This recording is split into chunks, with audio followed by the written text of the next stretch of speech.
Assalamualaikum warahmatullahi wabarakatuh. Waalaikumsalam warahmatullahi wabarakatuh. Hai, perkenalkan kami dari kelompok 4 Sejarah Pergerakan Indonesia dengan beranggotakan saya Jeremy Triartanto Raharjo Saya Nuraya Rizky Ramadhani dan saya Muhammad Abang Musyabah. dan juga satu orang lagi teman kami Ilham Daniel Saputra yang saat ini sedang berhalangan untuk hadir. Tapi dia masih bisa mengikuti diskusi ini melalui via Zoom. Ilham bisa di say hi. Hai, nama saya Ilham Daniel Saputra. Karena hari ini berhalangan, jadi via Zoom dulu ya teman-teman. Pada video kali ini kami akan mendiskusikan mengenai satu buku yang menarik nih, mengenai Jalan ke Pengasingan karya John Ingersoll. Buku ini mengisahkan mengenai mahasiswa Indonesia yang pergi ke Belanda dan belajar di sana. Karena apa? Karena pada saat itu pemerintahan Hindia Belanda melakukan politik etis dengan memberikan pendidikan ke masyarakat pribumi Indonesia atas dasar perintah Ratu Wilhelmina. Nah, teman-teman, udah pada bacaan buku-buku dari Sudah dong Mas, sudah. Oke, aku mau nanya-nanya ke kalian ya, mengenai buku Jalan ke Pengasingan ini. Pada buku ke pengasingan ini kan ada namanya Perhimpunan Indonesia ya, yang merupakan kumpulan atau organisasi mahasiswa Indonesia yang bersekolah di Belanda. Nah, pada saat mahasiswa-mahasiswa ini pulang ke Indonesia, pimpinan PI itu merekomendasikan kepada mahasiswa ini untuk bergabung ke organisasi pergerakan di Indonesia yang ada di Indonesia. Tapi dalam buku ini mengisahkan juga kalau bisa dibilang apa yang dilakukan oleh anggota PI ini kurang efektif. Jadi bisa nggak sih kalian itu menjelaskan lebih detail lagi mengenai peristiwa tersebut? Mungkin Mas Nur, silakan. Oke, baik. Terima kasih Jeremy atas pertanyaannya. Pertanyaannya kan tadi tentang mengapa gitu ya alumni dari PI atau mahasiswa yang belajar di Belanda kemudian pulang ke Indonesia dan bergabung dalam gerakan-gerakan yang ada di Indonesia, tetapi kemudian berubah pikiran untuk mendirikan organisasi baru. Jadi pada awalnya mahasiswa yang pulang ke Indonesia itu tuh diperintahkan gitu, diminta oleh PI untuk bergabung ke dalam organisasi-organisasi yang sudah ada, seperti contohnya PKI, Budi Utomo, Pasundan dan lain sebagainya, dengan alasan untuk memasukkan ideologi PI gitu, yang bisa dibilang mengutamakan pendidikan ke dalam organisasi-organisasi ini. Tetapi pada akhirnya ini tidak efisien dan tidak efektif, tidak berjalan dengan baik begitu ya. Kenapa? Karena pada saat itu PKI ini sudah berhaluan komunis yang bisa dibilang radikal begitu. Dan Budi Utomo juga Pasundan ini sangat konservatif begitu ya, sehingga ketika alumni PI ini ingin memasukkan ideologi baru yang mengutamakan pendidikan, ini bisa dibilang tidak cukup mulus gitu jalannya, sehingga yang kemudian nantinya akan tercetuslah di mana muncul organisasi-organisasi baru, yaitu kelompok studi umum yang di Bandung dan juga kelompok studi Indonesia di Surabaya. Mungkin ada tambahan dari tadi seperti yang disebutkan adalah ada kelompok studi umum di Bandung ya, dan studi Indonesia di Surabaya. Nah, itu merupakan sebuah bentuk alternatif dari respon terhadap ketidakpuasan mantan mahasiswa atau alumni PI ini, yang karena mereka menganggap kalau partai ini tuh sudah, partai-partai yang ada di Indonesia ini tidak sesuai lah dengan nilai-nilai mereka seperti apa yang sudah dijelaskan oleh rekan saya sebelumnya. Untuk saudara Ilham bagaimana? Apakah ada pernyataan kembali atau pendapat mengenai pertanyaan saya? Pertanyaannya saya sedikit menambahkan tentang Ray, di mana katanya memang ada sedikit ketidaksesuaian ya daripada Perhimpunan Indonesia terhadap organisasi-organisasi yang sudah ada di Indonesia sebelumnya. Yang pertama tentu adanya konflik PKI, di mana PKI ini sendiri sudah menjadi moncong yang sangat terang sekali bagi pihak Belanda sebagai pertanda bahwa ini pihak yang subversif. Nah, itu sangat tidak memungkinkan banget bagi pihak Perhimpunan Indonesia untuk masuk dan berbaur karena sangat rentan sekali di apa ya istilah katanya di mata-matai dan diselidiki, intinya dipantau lah sama Belanda karena PKI ini sudah melakukan pemberontakan juga terutama pada Serikat Islam yang ada konflik juga ya di dalam internalnya antara Serikat Islam Putih dan Serikat Islam Merah yang berhaluan komunis dan murnian Islam. Juga untuk di Budi Utomo, saya ingin menambahkan juga bahwa memang tidak mungkin sekali bagi Perhimpunan Indonesia untuk masuk karena walaupun sudah masuk, dilihat-lihat bahwa ternyata Budi Utomo ini memang memiliki DNA sebagai sebuah organisasi yang cenderung fokus kepada kebudayaan dan juga pendidikan bagi kalangan kaum priai dan bangsawan. Jadi sangat sulit sekali untuk memasukkan atau memutarbalikkan tujuannya menjadi organisasi yang sangat radikal seperti yang PI mau. Begitu saja tambahan untuk saya. Berarti inti dari jawaban kalian ini karena ada perbedaan ideologi dari PI sama organisasi-organisasi itu adalah hal yang yang paling utama. dimintai masuk. Berarti saat munculnya organisasi baru yang dibuat PI ini, kan pastinya ada respon dari pemerintahan Hindia Belanda ya, pemerintah kolonial ya. Tapi dalam buku ini tuh mengatakan kalau Gubernur Jenderal de Graaf ini bisa lebih diplomatis dibandingkan sama gubernur sebelumnya. Bisa diceritakan tidak kenapa bisa lebih diplomatis seperti itu? Mungkin saya yang akan menjawab hal itu karena Gubernur de Graaf yang saat ini memimpin Hindia Belanda merupakan seorang yang liberal. Dia percaya kalau kita bersikap represif terhadap perjuangan pergerakan, maka akan timbul masalah yang lebih besar. Berbeda dengan jika kita memberikan mereka kesempatan atau ruang. Justru hal itu bisa saja melumat mereka daripada harus mengambil tenaga militeristik gitu ya, yang malah membuat mereka tuh semakin radikal gitu, karena mereka merasa semakin tertekan, terancam, terintimidasi seperti itu. Ada tambahan lagi dari Ira? Jadi intinya adalah mengapa Gubernur Jenderal de Graaf ini lebih moderat, karena memang ingin mengambil hati rakyat gitu. Karena kan memang kalau misalkan mengikuti gaya pemerintahan dari Gubernur Jenderal sebelumnya yang bisa dibilang otoriter begitu ya, itu akan muncul pemberontakan dan mungkin akan menjadi tidak kondusif di Hindia Belanda, sehingga langkah ini bisa dibilang strategis lah supaya tidak muncul pemberontakan itu tadi. Dari saudara Ilham bagaimana? Apakah ada tambahan atau?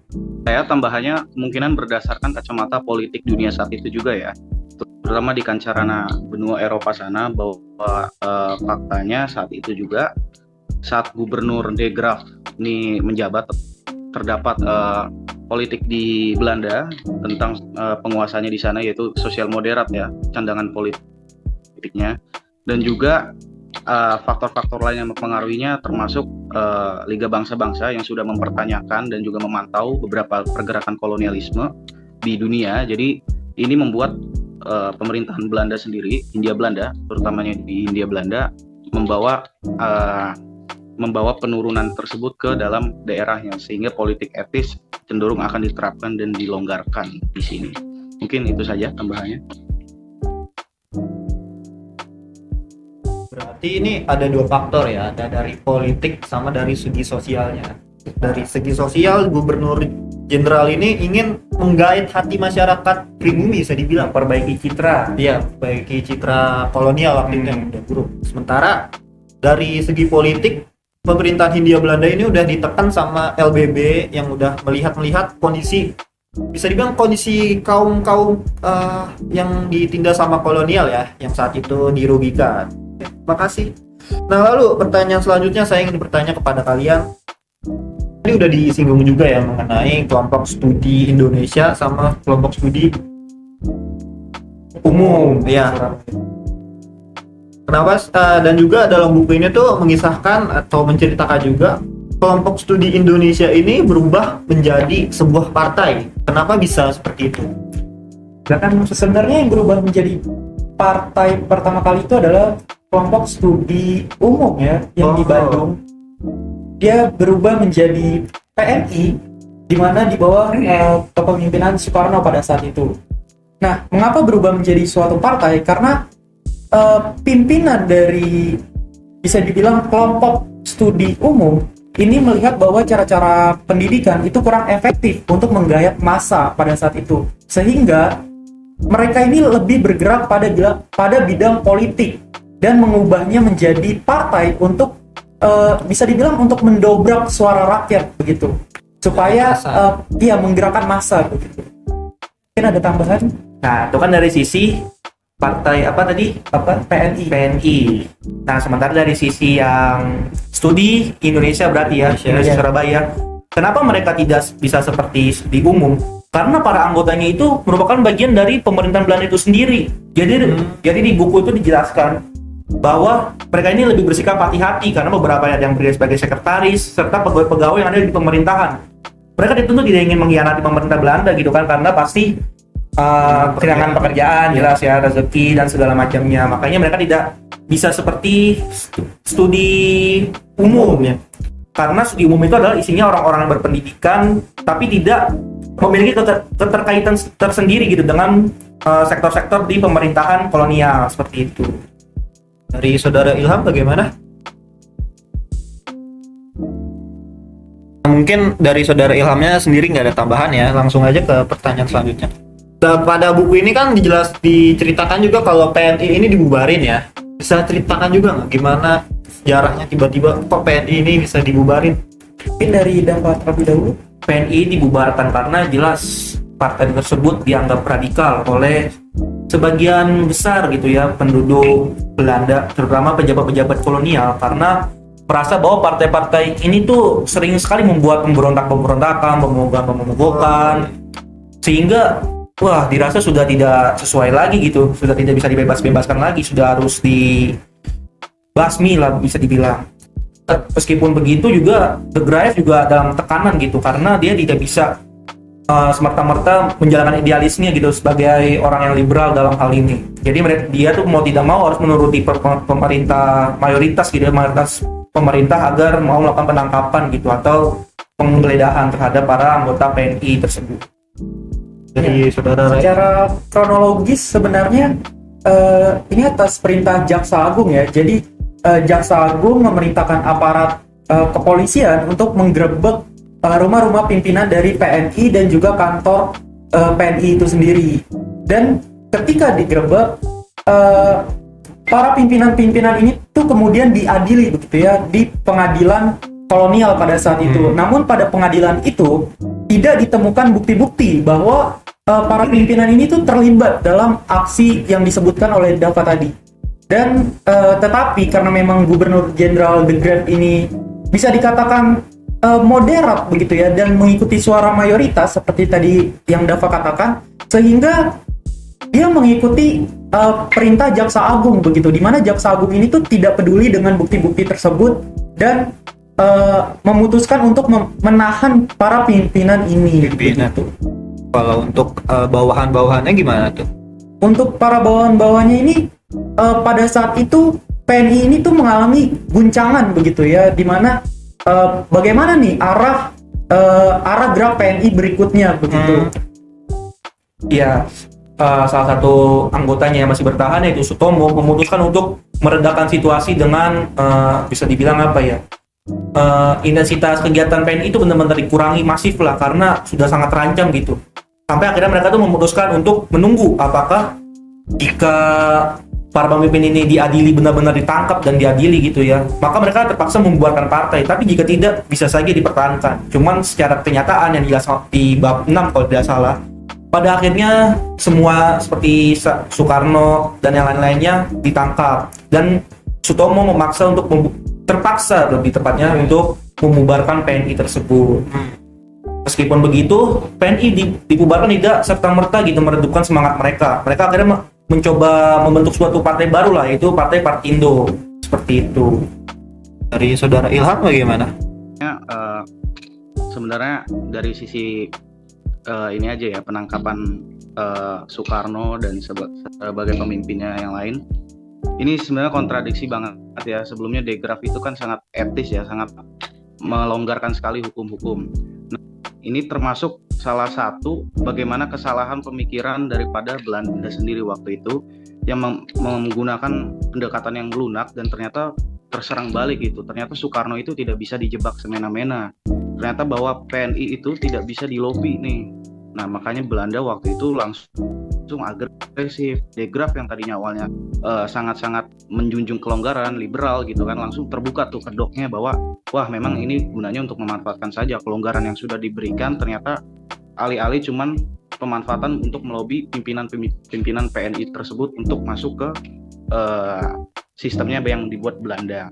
Nah, mungkin itu saja untuk tambahan dari saya ya. Terima kasih Saudara Ilham. Berarti tadi kan juga disebutin sama Saudara Dafa ya mengenai ada beberapa anggota yang mendirikan Partindo. Itu bisa jelasin nggak gimana bisa berubah dari PNI ke Partindo sendiri?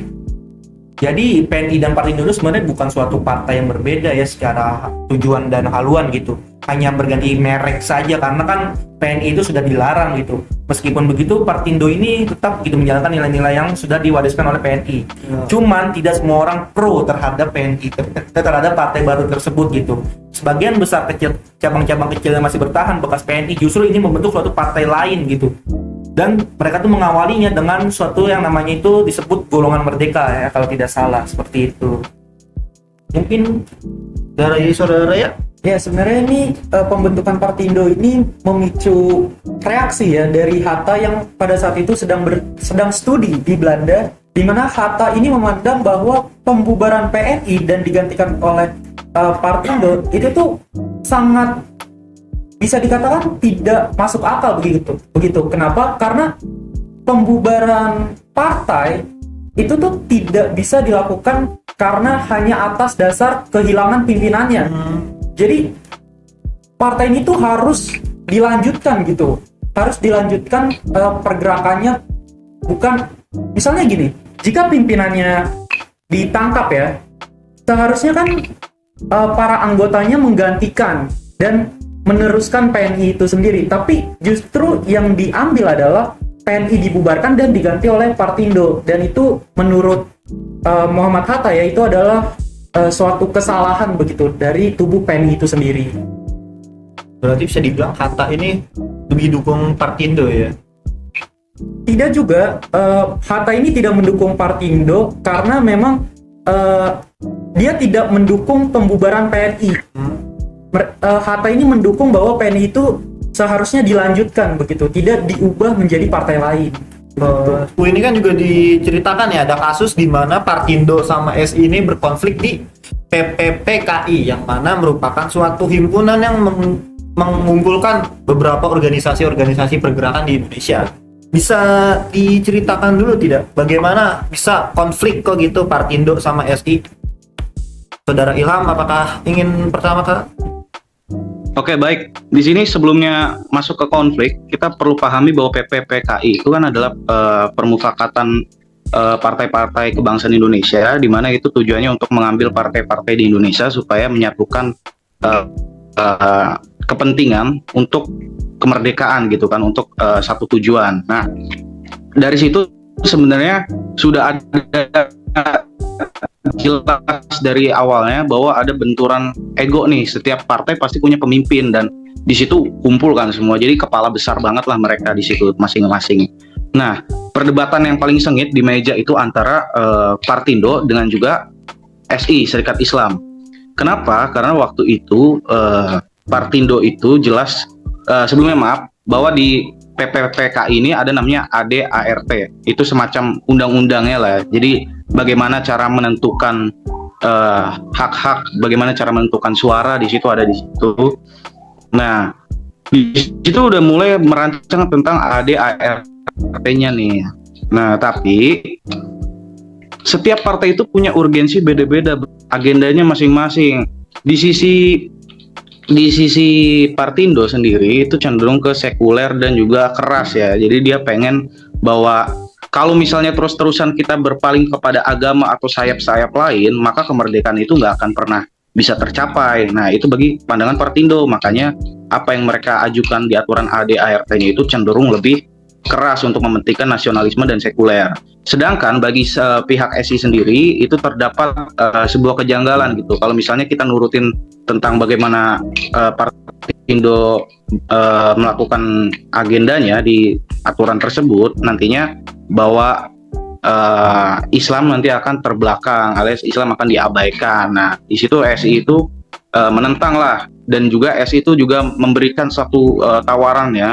Salah satunya adalah bahwa setiap anggota bisa memiliki hak vetonya masing-masing dalam menentukan suara. Nah, dan dari situ munculnya perdebatan di situ, jadi sangat sengit ya. Mungkin segitu saja dari saya. Karena seperti itu ya. Dari saudara Raya sama. Ya mungkin sudah lebih dari cukup ya apa yang dijelaskan oleh rekan Ilham. Jadi pada intinya itu ya perang ideologi lah bisa dibilang dalam menentukan arah ekonomi organisasi seperti itu. Yes. Lalu kan pada awal-awal tadi kita diskusi disebutkan mengenai adanya golongan merdeka, hasil dari perubahan kelompok studi Umum. Jadi kan pada awal diskusi kan disebutkan mengenai golongan merdeka yang merupakan hasil dari kelompok studi umum. Nah, kenapa sih dan ternyata dalam buku ini tuh golongan merdeka ini berubah menjadi PNI baru. Kenapa nggak melanjutkan PNI lama aja? Ya, sebenarnya golongan merdeka ini adalah bisa dibilang bawahan dari PNI, dan tadi kan dijelaskan ya bahwa PNI ini berubah menjadi Partindo atas keputusan dari Sutomo yang menggantikan Soekarno. Nah, keputusan dari pimpinan ini itu tidak sampai ke cabangnya, kepada bawahan-bawahannya, termasuk juga golongan merdeka. Nah, golongan merdeka ini tidak setuju dengan perubahan PNI menjadi Partindo, yang kemudian golongan merdeka ini akhirnya mencetuskan suatu partai bernama PNI baru, seperti itu. Ya, dari saya mungkin tidak ada tambahan lagi untuk saat ini. Dari saudara Ilham bagaimana?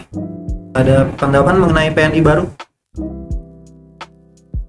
PNI baru sebenarnya dipilih untuk mengenang ini ya. Oh, maaf sebelumnya dari tambahan saya nih. PNI ini sebenarnya PNI baru kan, tadinya golongan merdeka. Nah, itu sebenarnya dipilih untuk legitimasi nama aja. Jadi bukan aja sih, maksudnya itu ada pengecualian soal penamaan ya. Jadi nama di suatu organisasi itu sangat penting. Nah, dari golongan merdeka yang saat itu juga ada Partindo, yang secara resmi Partindo kan mewarisin PNI ya.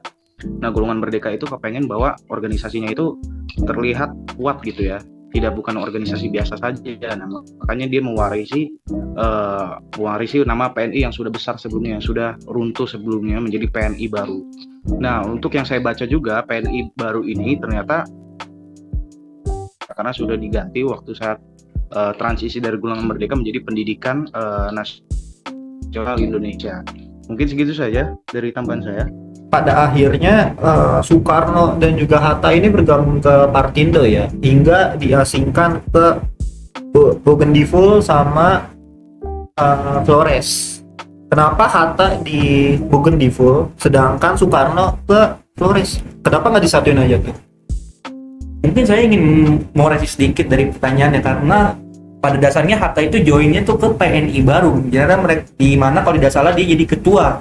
Sementara Soekarno itu memiliki, karena secara ideologi sama dengan Partindo, sama-sama radikal. Maka dari itu Soekarno itu menjadi salah satu ketua atau petinggi dari Partindo itu sendiri. Dan kenapa keduanya itu dipisah gitu ya di tempat yang berbeda? Karena jika di Bovendigul dikhawatirkan Soekarno mampu malah membangun kekuatan baru gitu, karena kan Bovendigul itu kan isi-isinya adalah orang-orang yang hebat gitu, orang-orang pergerakan semua gitu. Nah, alangkah lebih baik jika digeser ke wilayah yang pedalaman sedikit lah, seperti itu. Mungkin untuk Hatta bisa dijelaskan oleh Ya, sebenarnya ini atas pada saat itu tuh terjadi transisi pemerintahan kolonial, di mana yang sebelumnya dipimpin oleh Gubernur Jenderal De Graaf, kemudian dia bisa dibilang sudah habis masa jabatannya dan digantikan oleh Gubernur Jenderal De Jong. Nah, Gubernur Jenderal De Geer ini kan tadi awalnya adalah moderat. Nah, sedangkan Gubernur Jenderal De Jong ini sangat bersifat otoriter begitu ya, di mana dia tidak mentolerir segala bentuk pergerakan yang kemudian memicu penangkapan Soekarno dan juga Muhammad Hatta. Nah, kenapa Muhammad Hatta di Flores begitu ya? Karena Muhammad Hatta ini tuh tidak dipandang sebagai suatu ancaman yang signifikan begitu, sehingga sebenarnya kebalik ya. Soekarno itu di Flores, sedangkan Muhammad Hatta itu di Bovendigul. Kenapa Hatta itu di Bovendigul? Karena Muhammad Hatta itu tidak dipandang sebagai ancaman begitu, ancaman yang signifikan oleh pemerintah kolonial, sehingga ya sudah dibiarkan saja di Bovendigul. Sementara Soekarno itu di Flores karena memang tadi dijelaskan oleh Dava bahwa takutnya akan menghimpun suatu pergerakan di Bovendigul itu sendiri gitu. Dari saudara Ilham bagaimana? Sebenarnya sudah cukup ya, tidak ada tambahan. Makasih kepada saudara Dava, saudara Raya, dan juga saudara Ilham yang dari Pandeglang sudah join. Mungkin saya bisa menyimpulkan sendiri ya dari pertanyaan-pertanyaan tadi yang sudah kita tanyakan kepada ketiga teman-teman hebat kami. Yang pertama, PI ini merupakan kumpulan mahasiswa Indonesia yang ada di Belanda karena politik etis, lalu pulang ke Indonesia untuk menghimpun atau merubah suatu sistem pergerakan masyarakat di Indonesia. Ada seperti tokohnya ada Muhammad Hatta dan juga ada Soekarno seperti itu. Dan pergerakan yang dilakukan dari tokoh-tokoh tersebut terpaksa dihentikan karena bisa dibilang pemerintahan kolonial ya udah merasa terancam banget nih sama gerakan-gerakan yang mereka lakukan. Jadi mereka lakukan penangkapan dan pembuangan tokoh-tokoh pemimpin seperti Soekarno ke Flores dan juga Hatta ke Bovendigul. Dan buku Jalan ke Pengasingan ini juga membuka perspektif baru bahwa sebenarnya perjuangan pergerakan itu tidak mudah teman-teman, bukan hanya dari sisi kolonialnya yang kejam, tapi ternyata dari pandang politiknya yang sangat bermacam-macam dan terfragmentasi, sehingga buku ini tuh sangat cocok gitu untuk memahami bagaimana pengaruh keduanya itu dalam membentuk masa depan pergerakan negara kita ini. Mungkin begitu saja ya untuk podcast hari ini. Kurang lebihnya mohon maaf. Wabillahi taufiq walhidayah. Wassalamualaikum warahmatullahi wabarakatuh.